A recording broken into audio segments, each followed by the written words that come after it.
Voice Italia, Philadelphia.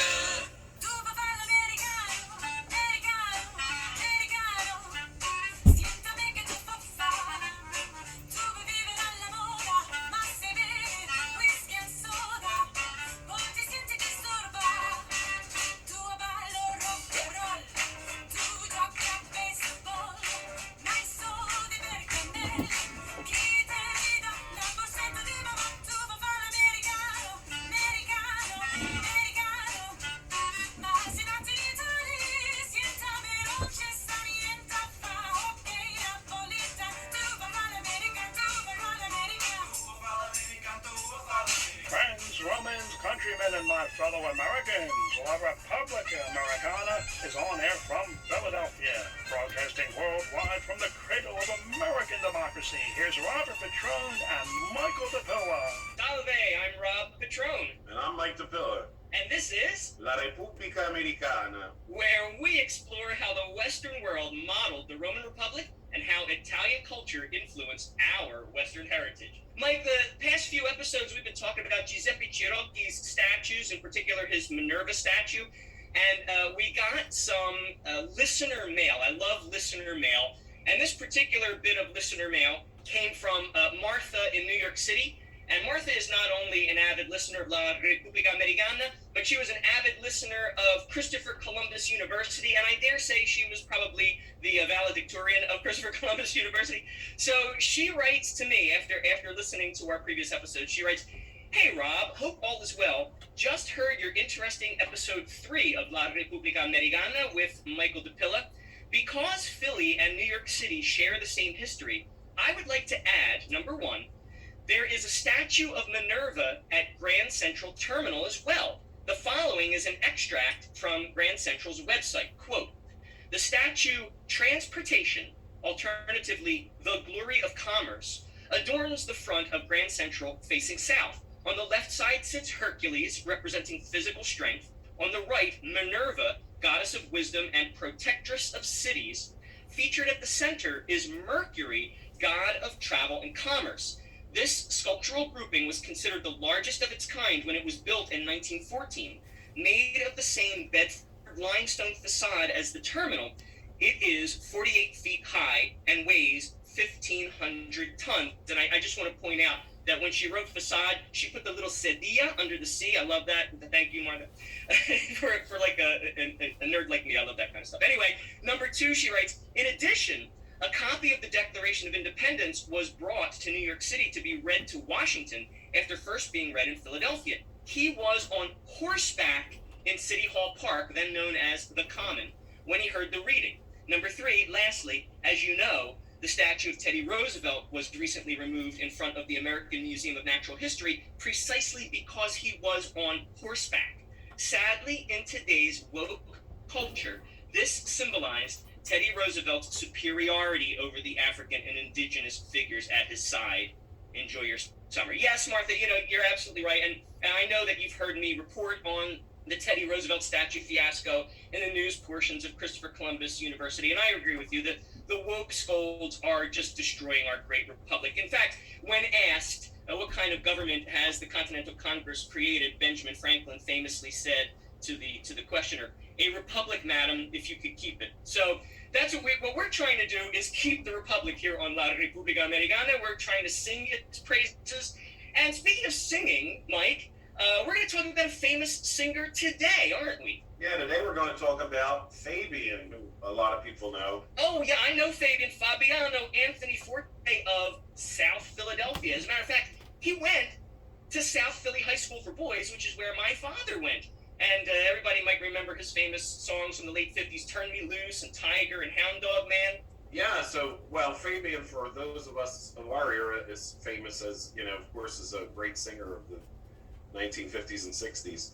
But his namesake became a military strategy, and it was called the Fabian Strategy. Now, wait a minute, Mike. I thought we were going to talk about Fabian the singer. And it turns out we're talking about somebody else here. Well, before we move on to the great General Fabian, I have to tell this story because it has to do with Fabian's name. So these two, the great general Quintus Fabius Maximus Verrucosus and Fabiano Forte, they share the same name.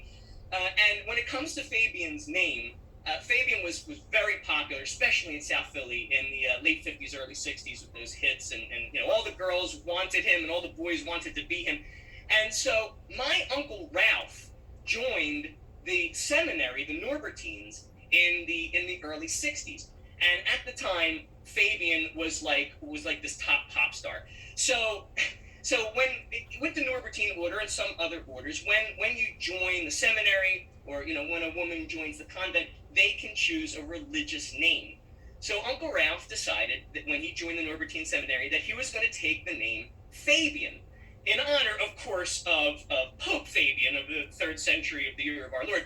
But really, the name Fabian was popular because of the pop singer. Well, he got that approved, but as it turned out, so many young men joining the seminary in the early 60s were picking the name Fabian because of the singer that the Vatican, or at least the Archdiocese of Philadelphia, had to put the kibosh on it.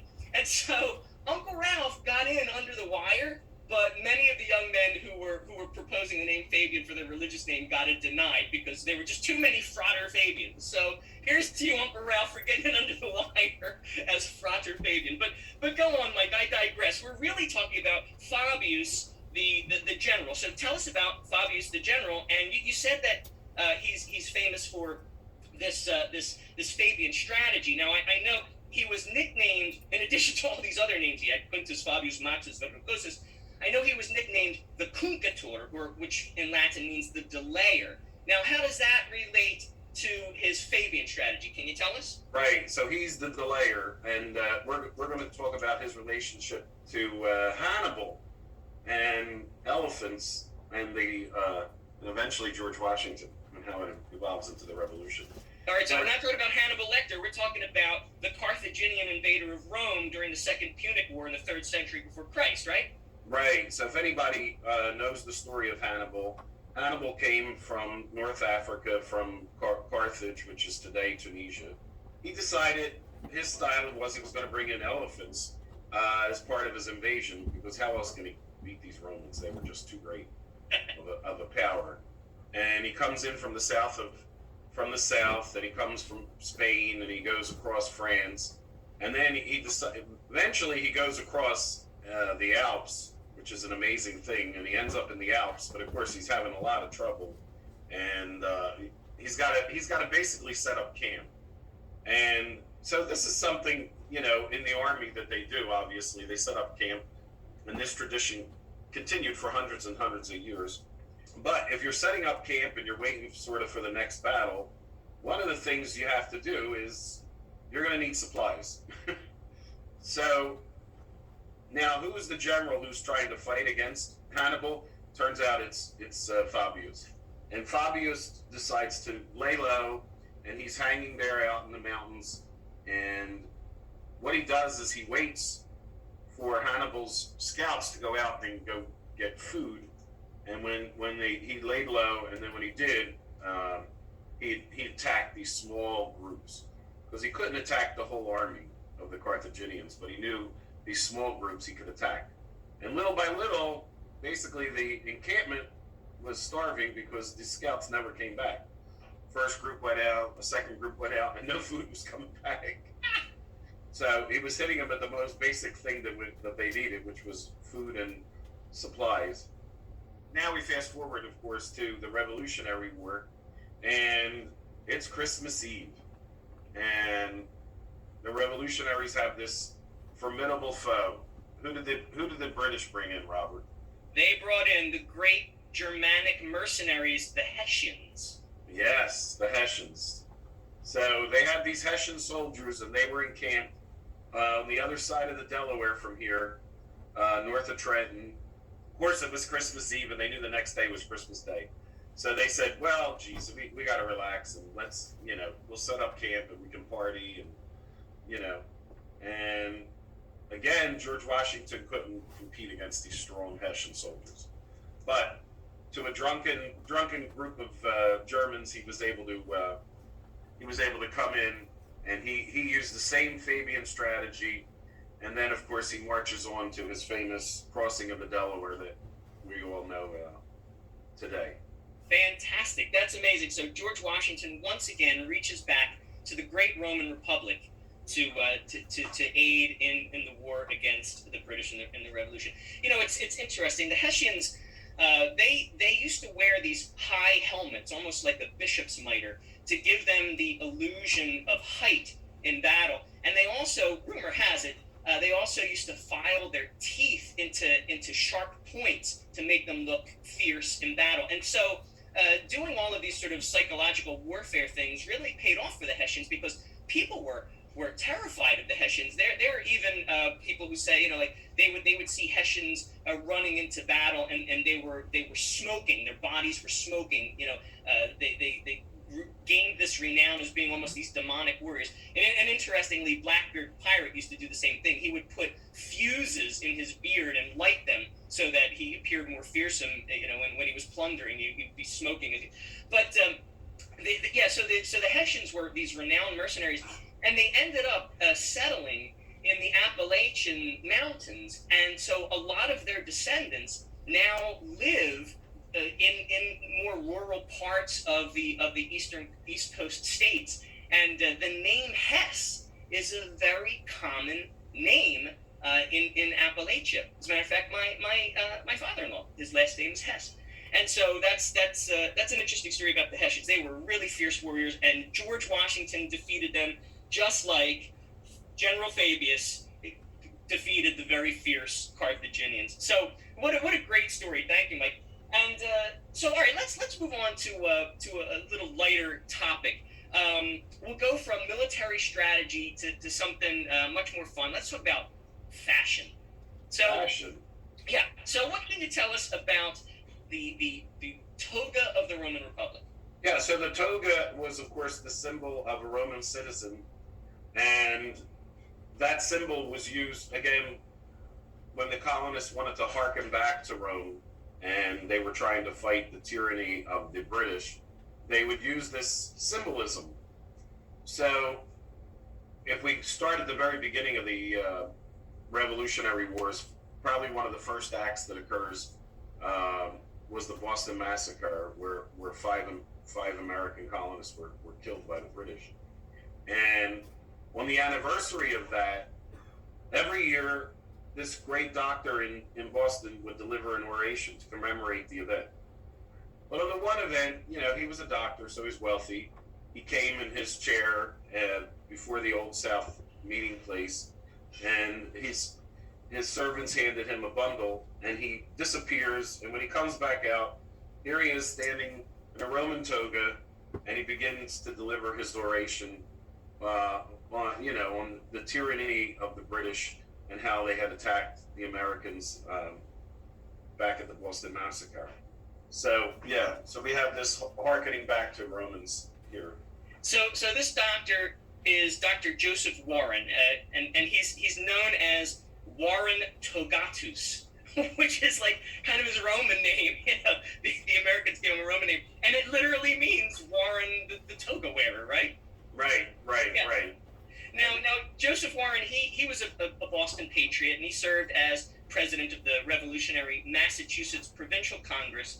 And it was, if you don't know the name Joseph Warren, it was actually Dr. Warren who enlisted Paul Revere and William Dawes and the other riders to make their famous midnight rides. So the Boston Massacre we were talking about, I'm sure the listeners know this, but for those for whom the details have grown fuzzy over the years, the Boston Massacre killers, these British soldiers, they were actually convicted. Those who were convicted of manslaughter, not murder. It was the two soldiers that were convicted were Hugh Montgomery and Matthew Kilroy. Now their captain, Thomas Preston, and the other 6 soldiers were actually acquitted. And who got them acquitted, Mike? That was John Adams. John Adams Esquire, who went on to become our second U.S. president. He was defending the British soldiers. And just like in To Kill a Mockingbird, many lawyers refused to take the controversial case. But Adams, despite being a patriot and planning a run for public office, stepped up, just like Atticus Finch, and he defended the British soldiers. And he got almost all of them, all but 2 of them, completely acquitted of killing these these American rowdy American people who were in the crowd. And one of the things, the reason I wanted to talk a little bit about the Boston Massacre was because the trial of the Boston Massacre is of particular interest to me as a criminal prosecutor, because one of the earliest uses of the dying declaration exception to the hearsay rule came out of this case. So the hearsay rule is any out-of-court statement introduced to prove the truth of the matter asserted is not allowed to be brought up in the trial. It's considered hearsay. It was made out of court, and we're using it to prove the truth of the matter asserted, and it's not reliable. So we consider it hearsay, and if the attorney objects, the judge can certainly preclude the introduction of hearsay. But there are some exceptions to the hearsay rule, and one of them is the dying declaration exception. The dying declaration exception is that if you're dying and you say, so-and-so shot me, that's considered, because you're on death's doorstep and you're about to meet your maker, and the presumption is you don't want to meet your maker with a lie on your lips, then we make an exception to the hearsay rule for the dying declaration. And so in the trial for the Boston Massacre, John Adams elicited from one of his witnesses, the physician John Jeffries, who examined one of the victims, Patrick Carr, as he lay dying. Physician John Jeffries said that Patrick Carr said that the man who shot him, quote, had no malice, but was firing to defend himself, end quote. And so that was hearsay, and it was objected to, but the great John Adams, who goes on to be president, says, well, Your Honor, this is dying declaration, and the court says, all right, I'll allow it. And based partially, at least in part, on that testimony, the man who shot Patrick Carr was acquitted. So that's in a particular interest to me. Now, what about Jefferson and Rush and Hamilton, and tell us about them. Jefferson, of course, studied the Romans as well, and Jefferson, as we know, goes on to build great buildings like the University of Virginia, where he models buildings to exemplify the Romans, and so his buildings were basically inspired by Roman temples. During this period, we have a lot of different writers. Jefferson, of course, writes the Declaration of Independence, and in the Declaration, he harkens back to another great writer who was inspired by the Romans, and that was Machiavelli. And of course, Machiavelli had written The Prince, and they were talking. He was talking about the Medicis. In the Declaration, you'll see a reference to the King of England is demoted to the Prince by Thomas Jefferson, and he harkens back to Machiavelli. But what was really common was that the founding fathers, they took on pseudonyms when they would write. Some of them really didn't want to put their names to some article because they were afraid that they would be imprisoned. So a lot of them took on pseudonyms or pen names. Right. And this became very, very popular during the debate over the Constitution.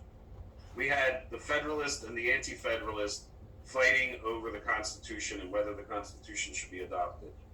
And we had people taking on names like Brutus even, and Caesar. So ironically, Alexander Hamilton, he believe it or not, thought that Caesar was his favorite Roman. And so he takes, he takes on names like Caesar. And others are like, we don't want to adopt the Constitution, otherwise we'll be like Brutus and we'll end up killing the Republic. So yeah, there was a lot of debate and a lot of this usage of different names.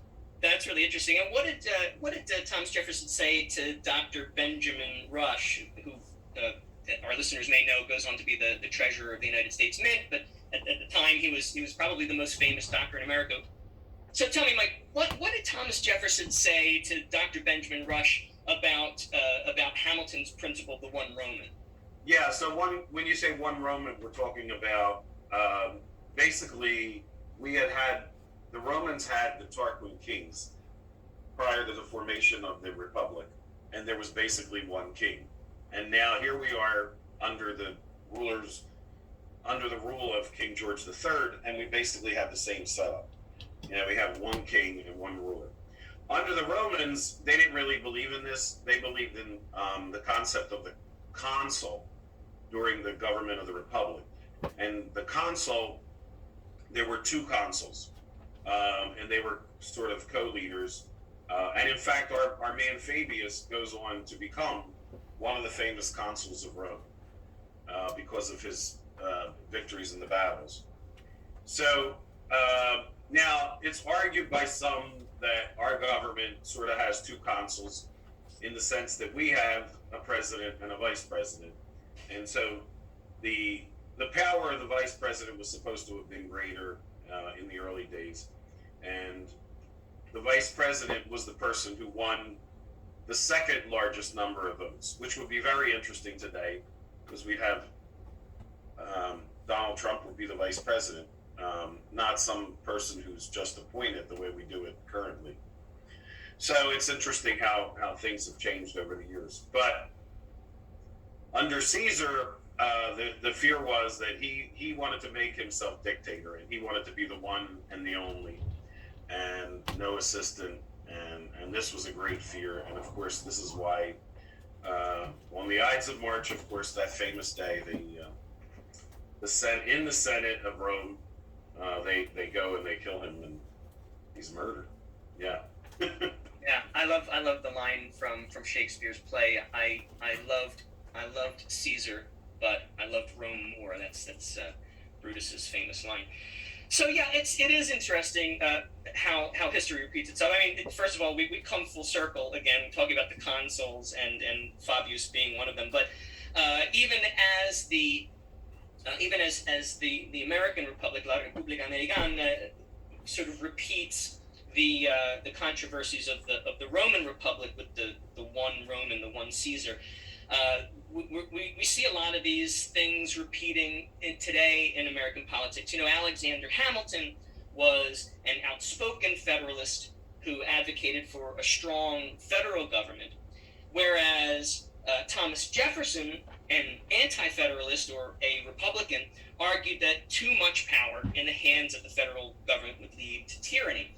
And so, that controversy was as vehement then as it is today. So once again, we see these cycles of history repeating themselves. E cosa ti consideri tu, Michele, federalista oppure repubblicano? Dimmi. Repubblicano. Now that's Italian. Thank you for tuning in, folks, and be sure to visit Mike DePilla and me, Rob Petrone, next time on Radio Voice Italia at La Repubblica Americana. Please